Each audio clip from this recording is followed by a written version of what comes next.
Gente, quem lembra aqui do Evangelho de ontem?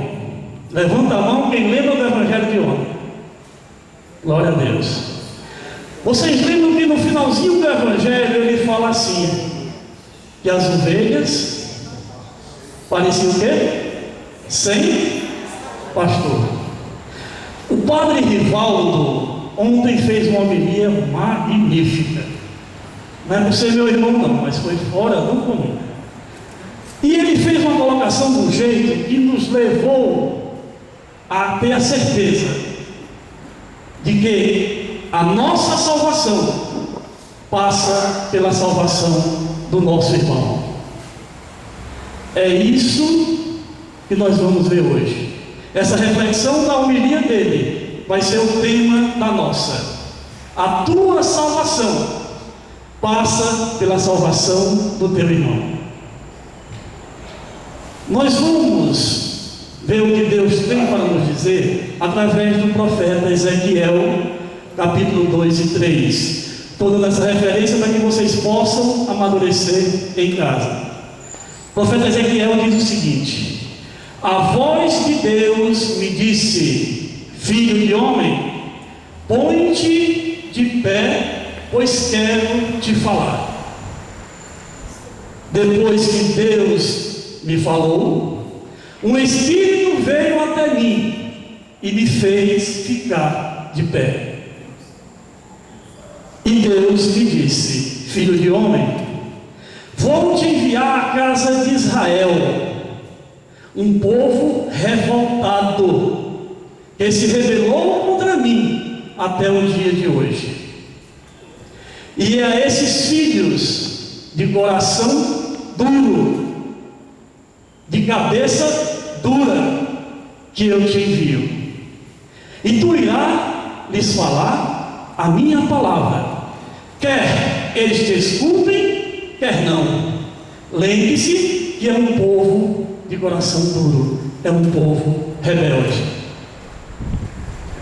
Interessante que Deus continua dizendo: e tu, filho de homem, escuta o que eu te digo, não seja rebelde, abre a tua boca e come do que eu vou te dar.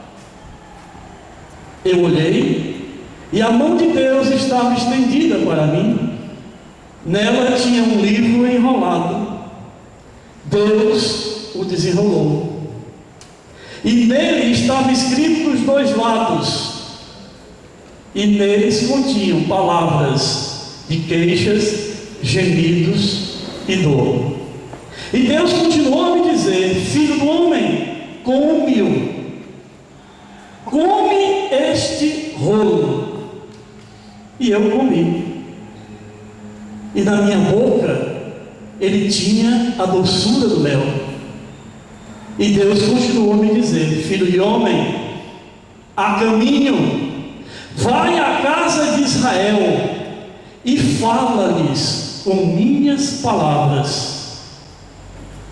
Não é um povo estranho que estou te enviando, não é um povo de língua esquisita, é a casa de Israel. Mas, alertou-me o Senhor, a casa de Israel não vai querer te escutar, pois é um povo de coração duro, é um povo de cabeça dura. Veja bem, vou tornar teu rosto tão duro quanto o deles, vou tornar tua fronte tão dura como um diamante, que é mais duro do que a pedra, e tu não os temerás, e nem se assustará diante deles. Filho de homem, recebe no teu coração, escuta com os teus ouvidos todas as palavras que eu te digo. E conclui dizendo: a caminho, tu vais falar para eles, quer te escutem, quer não. E assim tu vai dizer: assim fala o Senhor Deus. Palavra do Senhor. Meus irmãos, que texto lindo esse, não é verdade? É ou não é? Não ouvi. É ou não é? É lindo, gente, a gente escutar a história do povo de Deus, não é verdade? É ou não é? É maravilhoso ver como Deus cuidava daquele povo que viveu há 2000 anos, não é verdade? É não, meu irmão, acorda. Se tu acha que vai pegar a Bíblia e ler a história de um povo que viveu há 3000 anos atrás, acorda. A Bíblia é a nossa história. Se tu achar que está abrindo a Bíblia para ler um recadinho de Deus carinhoso para um povo que viveu há 2, 3 mil anos atrás, acorda. Deus está falando para você hoje. Meus irmãos, semana passada a Marta Lúcia, aquela linda jovem que ali está, me falou uma coisa fabulosa. Nós estávamos conversando, ela disse: olha, tem dias que a gente abre a Bíblia, lê e entende tudo. Tem dias que a gente lê, não entende nada.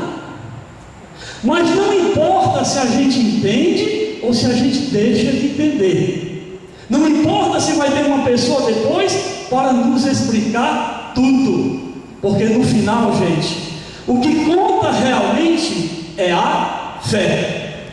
Se você não abrir a Bíblia acreditando que são palavras de Deus para você, esquece. Procura uma lavagem de roupa. Não é a tua praia. Abra a Bíblia acreditando. Hoje eu vou ver o que Deus tem para me dizer. Hoje eu vou descobrir como é que Deus quer que eu viva. Como é que Ele quer que seja o meu dia. Como é que Ele quer que eu resolva o meu problema. É com fé que se lê a Bíblia. E meus irmãos, o profeta Ezequiel, ele começa com uma frase que até bem pouco tempo para mim é muito esquisita. Ele diz: a voz de Deus me disse. Gente, confesso a vocês, todas as vezes que eu ouvi alguém dizer Deus me falou, Deus me revelou, Deus me mostrou, gente, doía no meu ouvido. Era difícil, porque, meus irmãos, nós temos essa característica de duvidar, de ser difícil entender até começarmos a viver. E hoje eu digo para vocês, acreditem, Deus fala com cada um de nós, basta que nós abramos o nosso coração. Agora, meus irmãos, como é que Deus fala? Tem umas novelas por aí que está mostrando Deus com uma luz bem forte, falando bem grosso. Esquece, isso é besteira. Se você começar a ouvir vozes, olha, Deus está falando comigo, eu estou escutando. Procura uma casa de repouso antes que alguém te ponha na camisa de força. Deus não vai falar desse jeito. Sabe como é que Deus fala com a gente? É quando vocês, mães, pressentem que algo vai dar errado na vida do filho.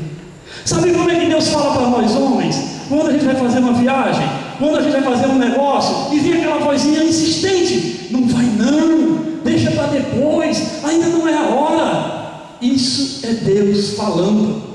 Abre o teu coração para acreditar nessa verdade. E Deus vem falar com a gente também em pessoa, através de um irmão. Quando aquele irmão, movido pelo Espírito Santo de Deus, vendo a nossa situação dolorosa, a fase difícil que nós estamos vivendo, ele vem para nos trazer uma palavra de consolo, uma palavra de carinho, uma palavra de esperança. É assim que Deus se revela.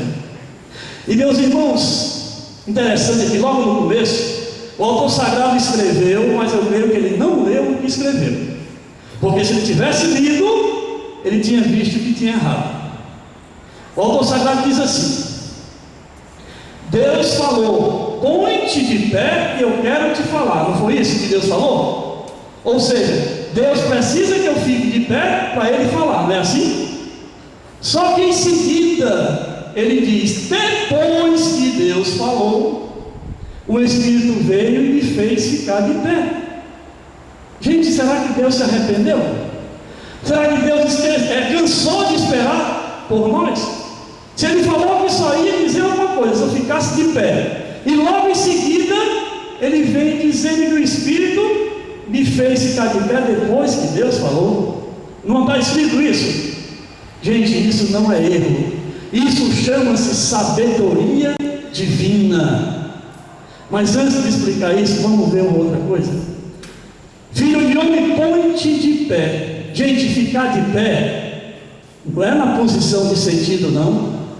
Ficar de pé significa dizer voltar o coração, voltar o olhar, voltar os ouvidos totalmente para Deus. Ficar de pé é ser um com Deus. Aqui no final do grupo, nós vamos fazer a oração e vai fechar a noite. Aí tem um lá atrás, Ximenes, cansado do dia de trabalho, está lá sentado, porque está com dor no pé, está com dor de cabeça, só que ele está compenetrado. Voltou todo o ser dele para Deus. E ali na porta está a tia Lourdes, de pé, mas doida que termine para ela correr para a novela. Pergunto a vocês: quem realmente está de pé diante de Deus? Chinês. Já diz um velho ditado, meus irmãos: quando nos colocamos verdadeiramente na presença de Deus, não importa a posição em que o corpo esteja, a alma sempre vai estar de joelhos. Meus irmãos, aí a Bíblia vai e diz: ah, Ricardo, mas a novela está tão boa, olha, está tão divertida, me ajuda a esquecer os problemas. Vou contar um segredo para vocês, pelo amor de Deus, não deixa sair daqui. Se a tua vontade é esquecer os problemas, continua vendo novela, tu vai bem caminhado. Se o teu desejo é encontrar uma solução para o teu problema, começa a ler a Bíblia, meu irmão. Não tem outra. Começa a ler a Bíblia. E meus amados, o profeta diz o seguinte, outra coisa ridícula, só para antes de entrar nisso, as nossas missas. Eu não sabia que missa tem intervalo. Vocês sabiam que missa tem intervalo? Missa tem hora do lanche, tem recreio. Bom, muita gente pensa isso, porque na hora que o padre começa a homilia, o nego levanta e vai lá fora, fazer aquela ligação importante que não podia esperar a missa terminar. Fica tão difícil se colocar na presença de Deus na hora da homilia, porque o que tem de gente fofocando. Gente, homilia não é intervalo de missa. Homilia é a hora de se pôr de pé na presença de Deus. E aqui, uma coisa da sabedoria divina. Primeiro, ele diz que Deus quer que nos colocamos de pé na presença dele. Significa dizer, meus irmãos, que a primeira ação tem que ser nossa. Deus não vai nunca te violentar. A ação primeira é nossa. Eu tenho que ter a vontade de ser um com Deus. Eu tenho que ter o primeiro passo de procurar Deus. E aí, meus irmãos, olha que coisa linda. Depois que eu dou o meu sim para Deus, entra na minha vida a ação do Espírito Santo. Aquele Espírito Santo que me faz permanecer de pé. Porque uma coisa é eu ficar de pé, a outra coisa é eu permanecer de pé. Quantos ficaram de pé durante o seminário? Quantos fizeram esses 3 dias maravilhosos? Ou coisa linda, ou coisa boa? Onde estão? Meus irmãos, só vamos conseguir permanecer de pé diante de Deus se nós nos entregarmos totalmente à ação do Espírito Santo. O Espírito Santo é a única força que nos move junto com Deus. Não existe outra. E o interessante é que, a partir do momento em que o Espírito Santo invade a nossa vida, com o nosso consentimento, é lógico, que ele passa a nos mover, ele passa a nos fazer um com Deus. Deus diz: agora é hora de você ir em busca daqueles que estão lá fora. Deus não quer que você venha no poço de Jacó, ficar sentadinho, escutando pregação, louvando. Não. Deus está pedindo a você que você se prepare, que você se engaje numa pastoral da igreja, que você se engaje no ministério do grupo, que você vá em busca daqueles que estão lá fora. Ele diz: eu preciso que você vá buscar os revoltados, aquele pessoal que está de mal comigo. É triste, mas tem tanta gente infantil que fica com o mal de Deus. E por que fica, meu irmão? Muitas vezes por um motivo sério, outros banais. Eu perdi meu emprego. Eu perdi um imóvel. Eu perdi um bem. Isso é banal. Um motivo sério: eu estou com um pai ou uma mãe no hospital, eu não consigo dar jeito. Deus parece que não escuta as minhas orações. De uma maneira ou de outra, meu irmão, nós estamos cobrando de Deus a coisa errada. Essa maneira infantil de dizer: Deus permitiu que isso acontecesse para que eu me tornasse uma pessoa melhor. Acaba com isso, pelo amor de Deus. Você está correndo o risco de começar a cobrar de Deus um mal que não é dele. Eu já falei isso anteriormente e volto a dizer: departamento de coisa ruim é no andar de baixo. Não vamos cobrar de Deus os erros que são nossos. Veja bem, uma criança de 2 anos está indo com o dedinho em busca da tomada e a mãe está vendo. Aí a mãe vai e diz: vou deixar ele meter o dedo na tomada. Pode até ser que ele morra, mas se ele não morrer, ele vai aprender que não deve meter o dedo. Tem alguma mãe que faça isso? Tem? E como é que você pede de Deus que ele faça isso? Não, Deus vai me castigar, vai me mandar uma doença bem ruim, eu vou perder uma perna, que é para não ficar aleijado e começar a adorar. Gente, não é assim que Deus faz, não. Acorda, vamos ter uma fé sincera, uma fé que eu entendo que Deus é amor, e quem é amor não pode fazer esse tipo de loucura que a gente cobra. Nós temos que ser responsáveis pelos nossos erros. Nós não podemos transferir as nossas falhas para Deus. Se eu estou vivendo uma desgraça na minha vida, busca com sinceridade que tu vai ver, a culpa foi tua, não foi de Deus não. E é isso que Deus pede aqui, que a gente vá em busca dessas pessoas. Vocês lembram quantas pessoas aqui já passaram pelo poço de Jacó e que hoje não estão mais? Pessoas que sentavam do teu lado, onde é que elas andam hoje? Alguém aqui do poço já foi procurar saber onde anda essa pessoa? Por que foi que ela se afastou? Essa é a nossa missão. É isso que Deus está dizendo aqui, que nós temos a obrigação de ir em busca daqueles que se afastaram.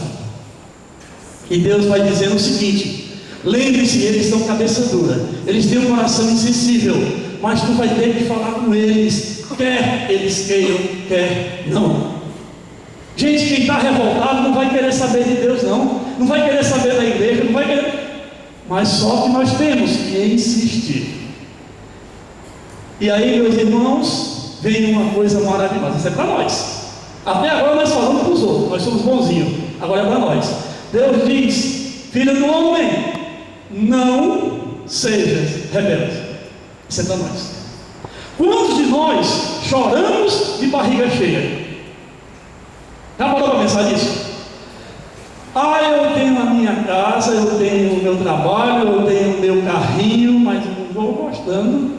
Eu queria ter uma mansão, eu queria ganhar rios de dinheiro e queria ter um carro importado. Eu estou chorando, gente, de barriga cheia. Quanta gente chega e diz: fale-me de Deus, para comer só tem isso? Costela de porco assado e baião de 2 com queijo dele, porcaria. Meu irmão, me dá isso, me dá um baiãozinho com ovo que eu agradeço todo dia. Gente chorando de barriga cheia. Meus irmãos, aí a coisa aperta, porque ele disse que foi entregue para ele um livro enrolado, que Deus desenrolou e só tinha lamúrias. Gente, hoje em dia é fácil, nosso livrinho com página fina, a gente faz tiragem de 1 milhão rapidinho. Na época de Deus, na época de Jesus, na época do povo, do Antigo Testamento, escrever era difícil, não era todo mundo que fazia não. Tinham pessoas especializadas em escrever. Você escrevia no coro, depois que terminava uma página fazia outra, terminava as duas, ia costurar uma na outra, ia montando aquela sequência e depois fazia um rolo. Aqui diz que o rolo que foi entregue a Deus Estava escrito frente e verso, meu irmão. Tu imagina o trabalho que deu. E diz o quê? Somente lamúria, somente dor, somente choradeira. Meus irmãos, agora eu pergunto a vocês: que tipo de livro vocês estão apresentando para Deus? Hein? Que tipo de livro você está dando para Deus ler? Quando tu te coloca na presença do Santíssimo durante 1 hora, será que tu vai levar boas notícias para Deus ou vai estar: Senhor, minha vida é uma desgraça, Senhor, minha mulher não sei mais o que, Senhor, meu filho não sei o que, Senhor, meu patrão não sei mais o que? 1 hora só entregando para Deus desgraça. Será, meu irmão, que no teu dia de 24 horas você não teve 1 minuto sequer de alegria para partilhar com Deus? Senhor, eu te agradeço o meu emprego de salário mínimo. Tem muita gente aí morando debaixo da ponte. Gente, que tipo de livro você apresenta para Deus? Será que Deus vai gostar de receber a tua presença? Será que Deus vai gostar de pegar no teu livro? Vou dar um exemplo. Santo Gilmar é a razão do meu viver, me anima a vir para o grupo. Por mais triste que eu esteja, quando eu lembro do Gilmar, que eu vou chegar aqui, o Gilmário vai correr para mim com aquele sorriso que só falta engolir as orelhas, aquele abraço forte, aquele calor humano. Ô padrinho, como tu está aqui? Gente, isso me motiva a vir para cá. Agora, por outro lado, tem a mulher dele, a Luciana, que ela já não me dá mais boa noite. Na hora em que ela me vê, ela já chega: pelo amor de Deus, tu tem que falar com o Gilmar. Eu não aguento mais o Gilmar. Gente, o Gilmar mudou demais. Quando eu morava com ele era um bom esbelo. Agora, olha a barriga dele que só cresce. Fala com ele, reza para esse homem parar de comer. Meu irmão, essa mulher não chega mais perto de mim que não seja para reclamar. Agora, coloquem-se vocês no meu lugar. Você chega no poço de Jacó. Para quem é que você vai abrir os braços? Para o Gilmário ou para a Luciana? Hein? Meus irmãos, agora eu vou fazer o seguinte: será que Deus abre os braços quando você chega na presença dele, na tua oração? Hein? Já parou para pensar nisso? Será que Deus vai te receber de braços abertos? Claro que vai, porque Ele é Pai. Mas já pensou se Deus fosse igual a nós? Tem muito nego aí que quando Deus soubesse, vixe, lá vem ele já está correndo. Temos que mudar a nossa presença diante de Deus. Temos que abrir o nosso livro e mostrar para Ele: Senhor, é aqui mesmo. E meus irmãos, quando nós aceitamos, a coisa muda. Aqui Deus diz: come esse livro. Não importa o jeito, tu come. Vou contar para vocês as histórias que vocês conhecem. Quem é mais antigo conhece também. Tinha um indivíduo que tinha uma cruz muito pesada. Uma mulher histérica, uma sogra chata que morava com ele, um filho que só dava desgosto, um patrão que pegava no pé. Num grupo de oração ninguém o valorizava. E ele dizia: eu quero serrar a minha cruz, eu quero me livrar da minha cruz. Um dia ele encontrou um amigo que não é amigo de Jesus e deu para ele um serrote mágico. O serrote onde ele poderia serrar a cruz dele. Ele disse: é hoje que eu me vingo. Já sabemos que o primeiro pedaço que ele serrou foi quem? A sogra, exatamente. Mandou a véia lá para o interior, livrou-se da véia. E a sogra: tá bom agora. Só que começou a pesar. Aí ele foi iniciar: rapaz, sabe uma coisa? Vou me livrar. Cerrou, pegou o filho que estava desgosto e botou para fora de casa. Cruz ficou boa, mas depois voltou a pesar.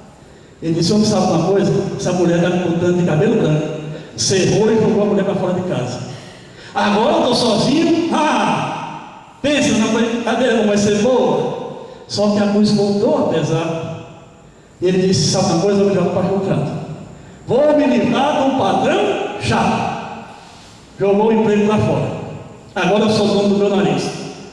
Ficou bom, mas depois voltou a pesar. Esse negócio de posto de Jacó, esse negócio de igreja, tá para mim não. Vou cerrar essa cruz. Só, meus irmãos, que logo em seguida chegou o dia dele de ir para o céu ou prestar conta com coisa ruim.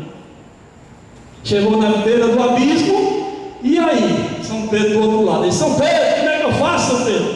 Ele disse: segue os outros. Todo mundo chegava, jogava a sua cruz no abismo, atravessava e passava. E o interessante, gente, é que na hora que você chegava do outro lado, a tua cruz desaparecia. São Pedro, minha cruz está pequena demais, não dá. São Pedro olha e diz: meu filho, a nossa cruz tem o tamanho exato da nossa salvação. Nunca queira cortar a tua cruz. Tu tem um marido chato? Aguenta. Tem uma sogra chata? Aguenta. Tem um marido barrigudo? Aguenta. Porque vai ser o tamanho exato. Não adianta fazer assim e depois volta. Não adianta. Aqui onde atrás, na hora que começar a respirar, ela volta. Não adianta cerrar a cruz. E aí, meus irmãos, olha só, sabe o que você tem que fazer? Você vai ter que descobrir uma maneira de carregar a tua cruz, e só existe uma. Senhor, por favor, me ajuda a carregar a minha cruz. É a única maneira. Joelho no chão e pedir a Deus que te ajude a carregar a cruz. Não adianta pedir para serrar. E meus irmãos, a partir do momento em que nós acreditamos que Deus irá nos ajudar, ele diz no versículo seguinte: depois eu coloquei Deus na minha vida, depois que eu me abri à ação do Espírito Santo, a minha cruz ficou com um sabor de mel. É assim que nós temos que agir, entregando a Deus a nossa cruz e não pedindo para que Ele a retire. E Deus continuou a dizer: como esse caboclo agora já está bem arrumado, já posso colocar um serviço na mão dele. Aí Deus vai dizer: olha, vou te mandar junto à casa de Israel. Mas não é um povo esquisito, um povo estranho, não. É um povo que tu conhece, e conhece muito bem. Eu vou te mandar para tu evangelizar dentro da tua casa. Aí a coisa pega. Gente, é incrível. A gente monta um seminário, está aqui todo mundo do Poço que sabe, uma estrutura grande, acolhendo várias pessoas, evangelizando o mundo, e é uma maravilha, é um mar de rosa, é todo mundo sorrindo. Mas quando se trata de evangelizar dentro da nossa casa, nós ficamos na retranca. Nós não encontramos palavras para evangelizar o nosso filho, nós não encontramos palavras para evangelizar o nosso marido, nós não encontramos palavras para evangelizar a nossa esposa. Já deu para perceber isso? É fácil evangelizar o mundo, difícil é evangelizar aquele que é sangue do teu sangue. Deus diz: olha, não fica pensando que vai ser moleza, não. Eles não vão querer te escutar também. Quantas vezes um pai vai falar com o filho: ih, pai, isso era no teu tempo, hoje o negócio é diferente. Não é assim? Aqui vários pais sabem que é desse jeito. São cabeça dura, são corações insensíveis. Só que Deus diz o seguinte: tem uma maneira de você atingir esse povo, e não é difícil. Ele diz assim: vá e fale a eles com minhas palavras. Meu irmão, só existe uma maneira de você chegar a um cabeça dura. Eu tenho uma que faz tempo que eu trabalho com ela. Cadê ela? E fazer com que o cabeça dura entenda. É usando as palavras de Deus. E as palavras de Deus o que é? Amor, carinho, compreensão. Quem pode citar mais alguma? Misericórdia. O que mais? Piedade. O que mais? Oh, meu Deus, que glória. Meus irmãos, todo mundo já sabe quais são as palavras de Deus. Então, por favor, pelo amor a Nossa Senhora, comecem a evangelizar dentro de casa. Comece a trazer o maridão para o grupo de oração. Comece a trazer o filho para o grupo de oração. Comece a trazer a mulher, porque aqui tem muito marido solteiro também. Antigamente eram as viúvas de marido vivo, né? Agora tem um bocado de homem de marido e viúva viva, né? Você vê? É isso aí, você entendeu? Meus irmãos, agora Deus, a turma tem mania de dizer que Deus é brasileiro. Não sei quem inventou isso. Eu também não sei dizer se é verdade. Agora, que Deus passou a infância dele no Baturité, eu tenho certeza absoluta. Sabe por quê? Lá no Baturité, minha avó dizia: remédio para doido é doido e meio. Viu? Remédio para doido é doido e meio. E Deus, meu irmão, aprendeu com a minha avó. Olha o que Deus diz aqui. O pessoal lá é cabeça dura, mas não fica tranquilo. Vou tornar a tua cabeça mais dura do que a deles. Está aqui na palavra, não estou inventando. Deus aprendeu com a minha avó. Deus disse: vou te dar, eles são cabeça de pedra, vou te dar uma cabeça de diamante que é mais forte do que a pedra. Gente, aqui Deus está deixando bem claro que nós temos que insistir. Cara feia é fome. Então leva a palavra, que é alimento. Leva o amor, que é alimento. Leva a compreensão de Jesus, que é alimento. Se essa cara feia de fome, o indivíduo vai ficar bem alimentado. Nós temos que ser cabeça dura, não desistir. Eu já fui falar com a fulana, mas a fulana não mudou. Vai de novo. A própria igreja diz: se tu foi uma vez sozinho e não deu certo, leva outro contigo. Se o outro também não deu certo, reúne a comunidade toda e vai todo mundo lá. Nós temos um exemplo de que isso funciona. Nós temos uma colega do nosso grupo que se afastou. Foi um lá, não deu certo, foi dois lá, não deu certo. Há 15 dias foi todo o ministério fazer uma reunião na casa dela, e para a glória de Deus ela voltou. Caiu a ficha. É isso que a palavra ensina. Não desista. Você vai encontrar muita gente sendo do contra, mas você tem uma pessoa que é do favor e é a favor. É Deus. Se você tem Deus te pegando pela mão, você não tem que ter medo de cara feia. Está aqui na palavra dele. Finalizando, meus irmãos, é interessante que Deus diz o seguinte: quer te escutem, quer não, você tem que pregar. Agora, como é que eu vou pregar? Será que eu tenho que inventar alguma maneira diferente? Será que eu vou ter que me fantasiar de palhaço? Não. Deus diz: a maneira correta é chegar para o povo e dizer: assim falou Deus. Nós temos que simplesmente expor a palavra de Deus para as pessoas. É a palavra de Deus que converte, não é a Luciana, não é a Luz Cadeira, não é o Ricardo, não é ninguém que converte. Quem converte, quem abre os olhos, quem dá força, quem alimenta, é a palavra de Deus. Amém, pastor Jacó?